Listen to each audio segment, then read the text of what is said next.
Imagine, tu lances une startup incroyable.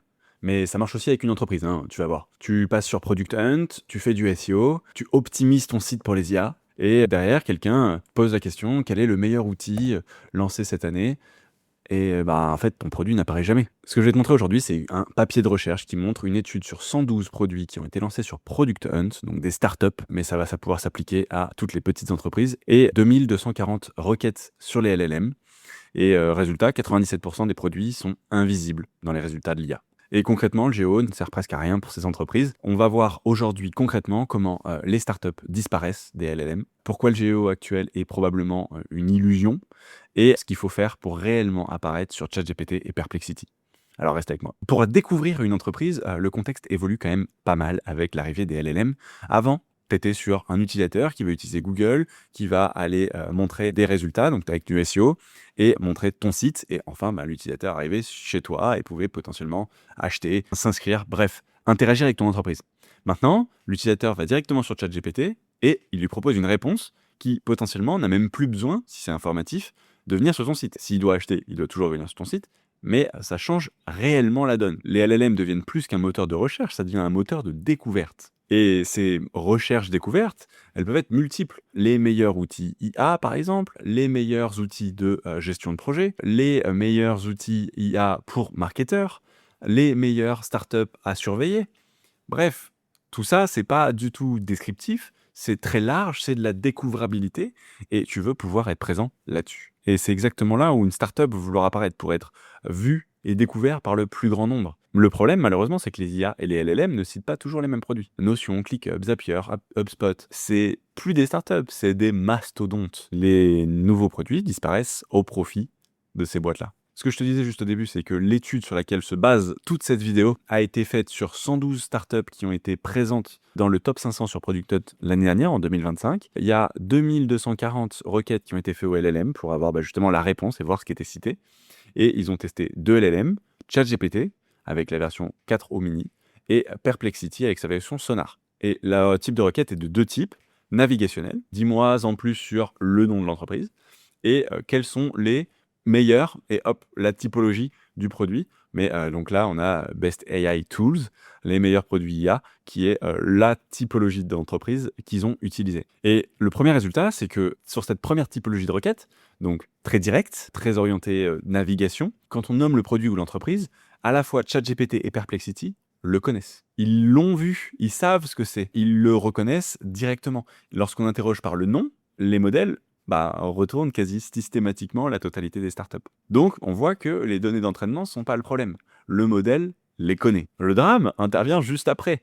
C'est le deuxième type de résultat sur les requêtes découvertes. Là, si on fait une recherche découverte, on tombe de ces quasiment 95-100% à 3 ou 8%. Et c'est là tout le problème. Parce que juste sur les requêtes découvrabilité, donc si on ne connaît pas déjà ta marque, et ce qui est quand même le gros de ton marché, en fait, là, en faisant juste ça, ça ne marche pas. Les LLM savent que tu existes, mais ils ne te citent jamais là où il faut. Si ton produit existe, il est reconnu, mais si tu cherches un produit, il n'apparaît pas. Et le gap, il est quasiment d'un x30 pour un chat GPT. Et ce qu'ils appellent dans l'étude le gap de visibilité. Et on va voir du coup ce que tu peux en tirer pour ton géo. Le géo, c'est pas ce que beaucoup pensent optimiser pour les LLM avec un LLM.text, des pages optimisées pour l'IA, des schémas, du contenu géo. Ton contenu, il va falloir l'optimiser, et c'est pour ça que Serpentix t'aide énormément pour optimiser pour le SEO et pour le géo, et j'ai fait plein d'autres vidéos sur qu'est-ce que les outils vont préférer. Mais ce qui va nous intéresser ici, c'est que si ton produit est nouveau, le seul fait d'optimiser ton contenu ne va pas être suffisant. Il faut que tu existes de façon plus globale. Ça va construire un score géo, et ça va te permettre de pouvoir gagner en visibilité. Mais si tu, justement, fais que optimiser ces petits éléments-là, créer un LLM, en fait, ça va permettre à l'IA de te connaître, mais pas de te recommander. Et on voit sur l'étude qu'il n'y a pas de corrélation directe entre le score géo qu'ils ont construit et la visibilité qui est sur la partie découvrabilité sur ChatGPT. Et ce qui est un peu le paradoxe du géo, c'est que c'est en fait juste le prolongement du SEO. Hein. Tu peux pas multiplier par 0 et obtenir un résultat qui est non 0. Si ta visibilité initiale est 0, même si tu travailles bien ton géo, tu vas te retrouver avec une visibilité qui est toujours nulle. C'est un multiplicateur, pas un catalyseur. Et les startups, là, du coup, se heurtent à 3 murs super important dans leur quête de visibilité de l'IA. Un, c'est le mur de la récence. Les modèles sont entraînés sur des données à un moment donné. Et du coup, bah, si ta startup arrive après ce moment-là, en fait, tu n'existes pas dans les données d'entraînement. Donc, il va nécessairement falloir du temps pour que tu puisses être présent. Et c'est le sujet d'une vidéo que j'ai fait sur les 4 couches des modèles IA. Et effectivement, la première couche, c'est l'entraînement. Et du coup, bah, ça prend plus de temps, quelques mois, plusieurs années, pour être présent là-dessus. Deuxième problème et deuxième mur qu'il y rencontre, c'est la concentration d'autorité. Les acteurs historiques ont une autorité qui est énorme et du coup bah, sont surreprésentés dans les données d'entraînement. Et donc, ça pénalise les nouveaux arrivants au profit des grosses entreprises. Et il va y avoir un troisième point, c'est le biais de requête, où tu vas avoir une différence fondamentale de fonctionnement entre les recherches qui vont chercher un fait et celles qui vont chercher des recommandations. Et c'est à partir de ces 3 murs-là que les startups, les petites entreprises, les nouvelles entreprises sont pénalisées dans leur accession aux recommandations IA, qui pourraient être pourtant intéressantes parce que les gens l'utilisent de plus en plus. Et là où tu peux vraiment tirer ton épingle du jeu en tant que petite entreprise nouvelle, c'est qu'il y a une vraie différence entre un Perplexity et un ChatGPT en termes de modèle. Et chaque modèle va être différent, hein. Gemini va avoir aussi son raisonnement. ChatGPT va être beaucoup plus intéressé par ses données d'entraînement, alors que Perplexity, lui, est au contraire orienté vers la recherche, et donc va favoriser les données web en temps réel. Et du coup, il y a 2 fois et demi plus de découvrabilité sur un Perplexity. Et donc peut-être que, tu vois, si tu dois optimiser quelque chose sur la partie connectée au SEO, donc via ton positionnement sur le web, Perplexity est peut-être un meilleur élément, un meilleur moteur à suivre en tant que tel à court terme, parce que il est plus réactif. Du coup, là, tu peux optimiser activement. Alors que sur un chat GPT, il va falloir attendre les prochaines mises à jour pour aller justement être infusé dans les couches d'apprentissage qui arriveront plus tard. Et ce qui est intéressant dans l'étude, c'est qu'il propose plusieurs corrélations pour Perplexity en particulier, avec l'autorité SEO, donc le nombre de domaines référents qui est corrélé positivement. Donc plus tu as de domaines référents, plus tu as de backlinks, hein, concrètement, plus tu vas être cité par Perplexity. C'est, comme on le sait en SEO, un des piliers importants du SEO, hein, l'autorité. Et on voit que ça va être la même chose, en tout cas chez Perplexity, qui est un LLM orienté résultat, hein, orienté recherche. La position sur un product hunt, donc la corrélée négativement, donc ça veut dire que mieux tu es positionné, plus ça a un impact positif sur ta découvrabilité. Et une empreinte communautaire, par exemple les mentions Reddit, on sait que ça évolue plus ou moins. Il y a un moment où Reddit était extrêmement mis en avant, là ça l'est un petit peu moins parce qu'ils ont quand même sévi sur la capacité pour les LLM d'accéder aux données présentes sur Reddit. Et donc ce qui compte, c'est ton SEO classique, ta popularité et les discussions qu'il y a autour de ta marque.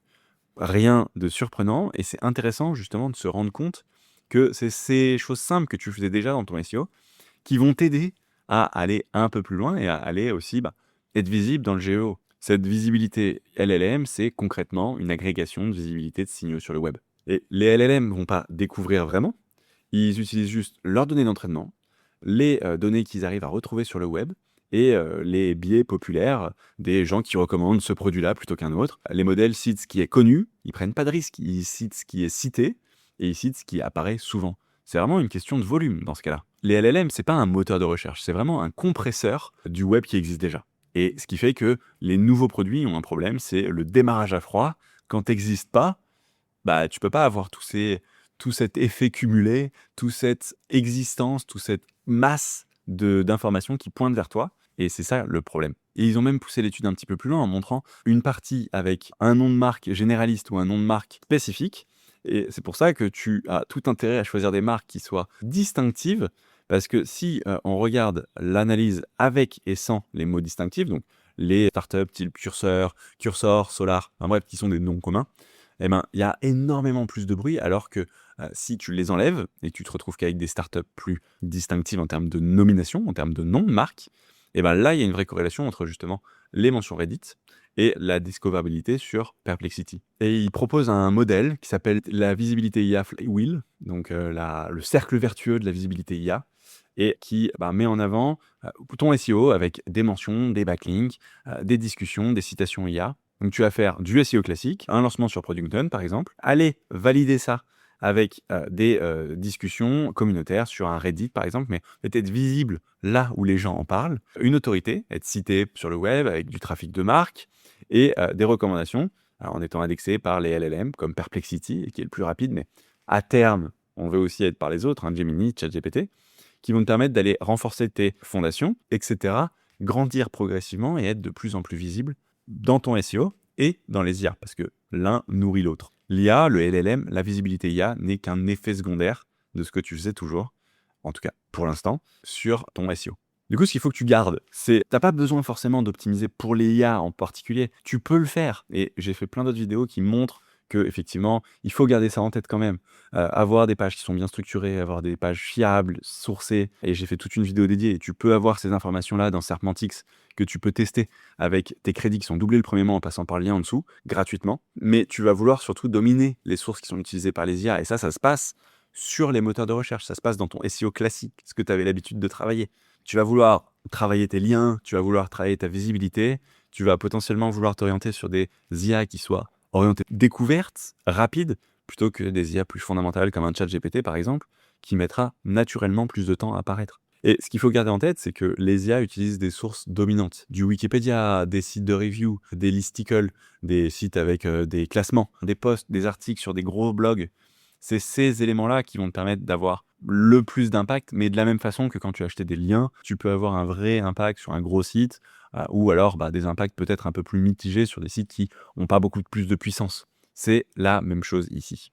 Et c'est ces classements-là qui sont super intéressants, parce que s'ils ne vous trouvent pas vous, ils peuvent vous trouver ceux qui parlent de vous, donc un article, les 10 meilleurs et la description de ton entreprise, qui vont être utilisés par l'IA et qui vont permettre de proposer ton produit par rapport à ça. Ce qui est un peu frustrant, c'est que derrière, tu vas avoir du mal à suivre l'origine de ce qui explique ta présence, parce que c'est l'attribution, encore une fois, comme sur du SEO, est un petit peu compliqué, mais ça va te permettre d'être mis en avant et d'être visible aussi, même si l'IA n'a pas encore choisi de t'utiliser ton contenu comme source en tant que tel. Et concrètement, tu cherches à identifier les articles top 10 sur ta catégorie, tu essaies de te faire inclure dans ces comparateurs et tu essaies de créer tes propres pages alternatives à et tes concurrents pour pouvoir avoir ces différentes sources importantes pour être trouvé, être utilisé et être cité derrière. Et trop de startups, petites entreprises se disent « je dois optimiser pour les IA ». Alors oui, tu as plein de choses que tu peux faire, hein, j'en ai fait plein de vidéos là-dessus, sujet-là, mais ce que tu dois te dire en réalité, c'est « je dois devenir et renforcer ma visibilité sur le web ». Le GEO, c'est surtout du SEO rebrandé. Et si tu dois retenir qu'une seule chose, c'est construire ton autorité en priorité. Si la vidéo t'a plu, abonne-toi. Je fais des revues de papiers de recherche comme ça fréquemment et je te dis à la semaine prochaine.